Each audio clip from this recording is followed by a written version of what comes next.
Hello everyone, it's May 2nd, 2026. I'm sitting here with my little book, The Four Agreements by Miguel Ruiz, and I'm going to go ahead and read the third agreement here for us. Don't make assumptions. The third agreement is don't make assumptions. We have the tendency to make assumptions about everything. The problem with making assumptions is that we believe they are the truth. We could swear they are real. We make assumptions about what others are doing or thinking. We take it personally. Then we blame them and react by sending emotional poison with our word. That is why whenever we make assumptions, we're asking for problems. We make assumptions, we misunderstand, we take it personally, and we end up creating a whole big drama for nothing. All the sadness and drama you have lived in your life was rooted in making assumptions and taking things personally. Take a moment to consider the truth of this statement. The whole world of control between humans is about making assumptions and taking things personally. Our whole dream of hell is based on that. We create a lot of emotional poison just by making assumptions and taking it personally, because usually we start gossiping about our assumptions. Remember, gossiping is the way we communicate to each other in the dream of hell and transfer poison to one another. Because we are afraid to ask for clarification, we make assumptions and believe we are right about the assumptions.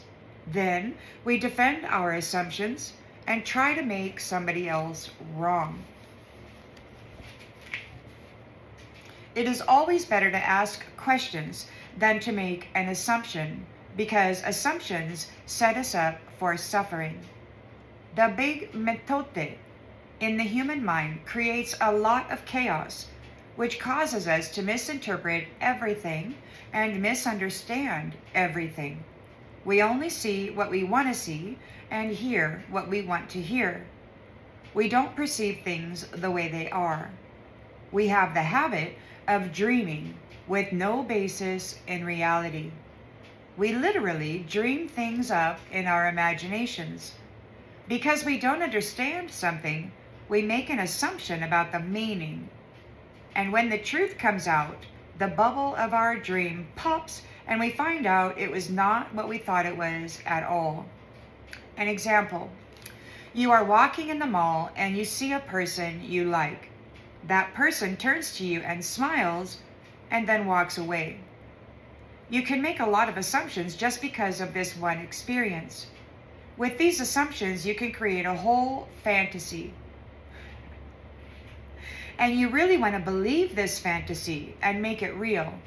A whole dream begins to form just from your assumptions, and you can believe, oh, this person really likes me.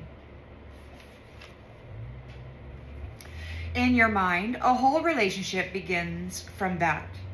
Maybe you even get married in this fantasy land. But the fantasy is in your mind, in your personal dream. Making assumptions in our relationships is really asking for problems. Often we make the assumption that our partners know what we think and that we don't have to say what we want. We assume that they are going to do what we want because they know us so well. If they don't do what we assume they should do, we feel so hurt and say, "You should have known." Another example: you decide to get married and you make the assumption that your partner sees marriage the same way you do. Then you live together and you find out this is not true. This creates a lot of conflict, but you still don't try to clarify your feelings about marriage. The husband comes home from work and the wife is mad, and the husband doesn't know why. Maybe it's because the wife made an assumption. Without telling him what she wants, She makes an assumption that he knows her so well that he knows what she wants, and if he can read her mind. She gets so upset because he fails to meet her expectations. Making assumptions in relationships leads to a lot of fights, a lot of difficulties, a lot of misunderstandings with people we supposedly love.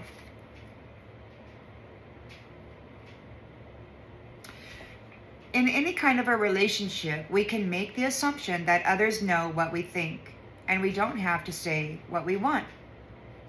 They are going to do what we want because they know us so well. If they don't do what we want, what we assume they should do, we feel hurt and think, how could you do that? You should know. Again, we make the assumption that the other person knows what we want. A whole drama is created because we make this assumption and then put more assumptions on top of it.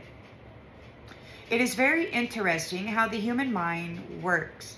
We have the need to justify everything, to explain and understand everything in order to feel safe. We have millions of questions that need answers because there are so many things that the reasoning mind cannot explain. It is not important if the answer is correct, just the answer itself makes us feel safe. This is why we make assumptions. If others tell us something, we make assumptions, and if they don't tell us something, we make assumptions to fill our need to know and to replace the need to communicate. Even if we hear something and we don't understand, we make assumptions about what it means and then believe the assumption. We make all sorts of assumptions because we don't have the courage to ask questions. These assumptions are made so fast and unconsciously most of the time because we have agreements to communicate this way. We have agreed that it is not safe to ask questions. We have agreed that if people love us, they should know what we want or how we feel. When we believe something, we assume we are right about it to the point that we will destroy relationships in order to defend our position.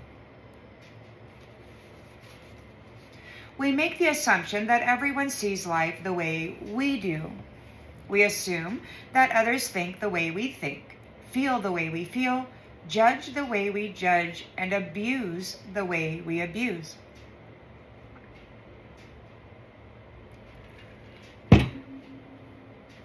This is the biggest assumption that humans make.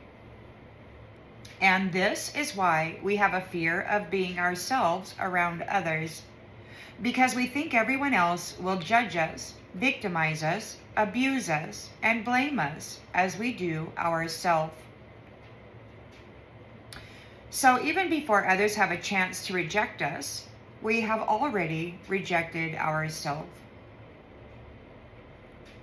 That is why, or that is the way, the human mind works. We also make assumptions about ourselves, and this creates a lot of inner conflict. I think I am able to do this. You make this assumption, for instance, then you discover you aren't able to do it. You overestimate or underestimate yourself because you haven't taken the time to ask yourself questions and to answer them. Perhaps you need to gather more facts about a particular situation, or maybe you need to stop lying to yourself about what you truly want.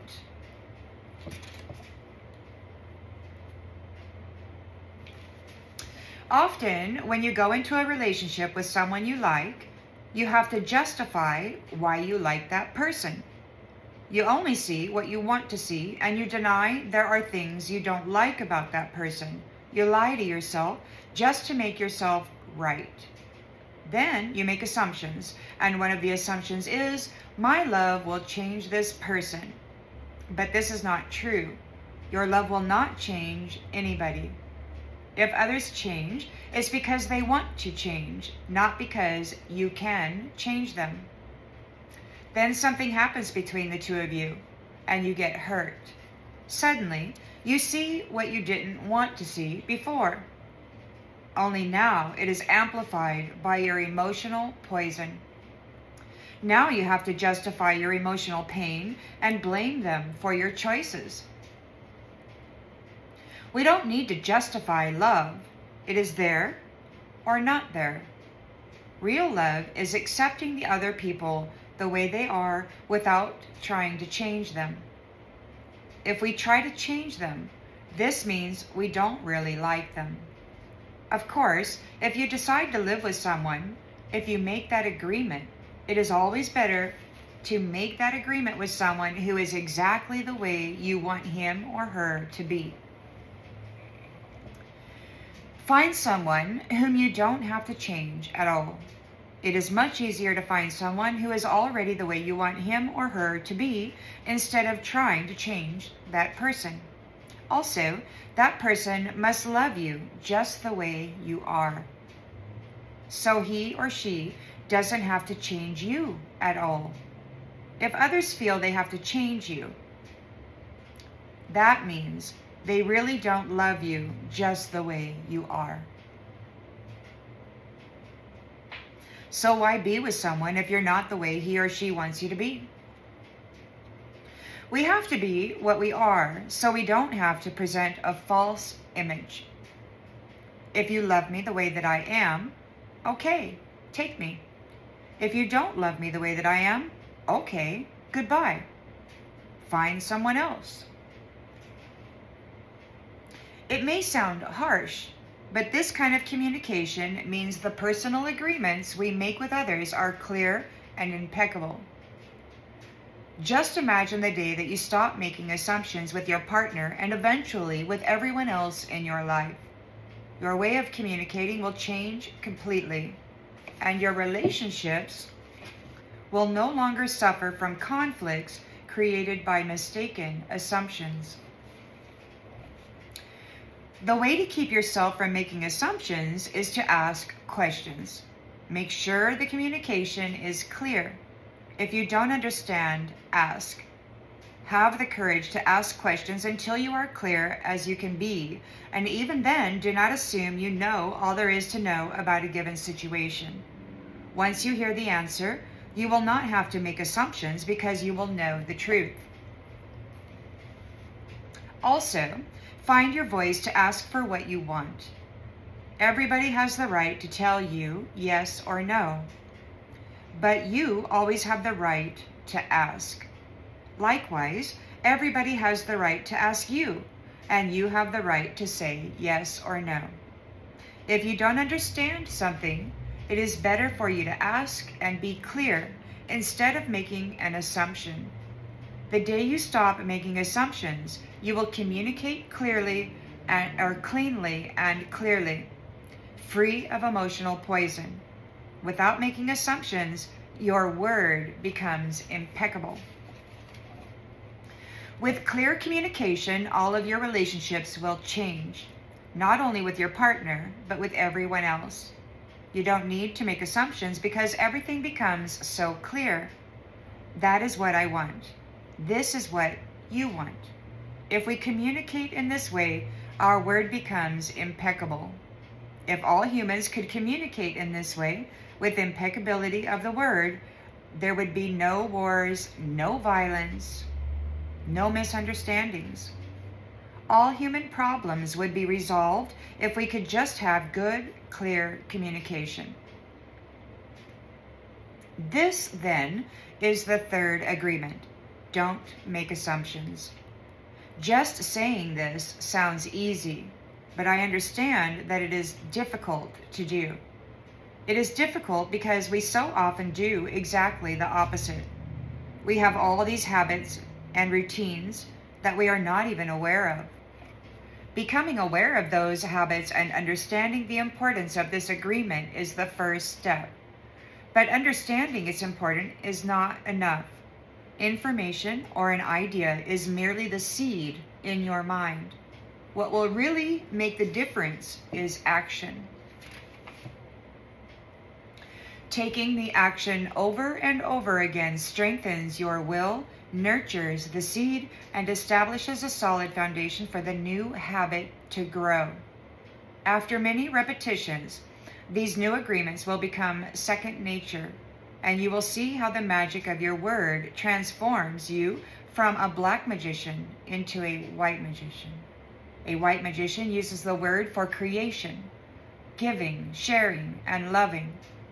By making this one agreement a habit, your whole life will be completely transformed. When you transform your whole dream, magic just happens in your life. What you need comes to you easily because Spirit moves freely through you. This is the mastery of intent, the mastery of the Spirit, the mastery of love, the mastery of gratitude, and the mastery of life. This is the goal of the Toltec. This is the path to personal freedom.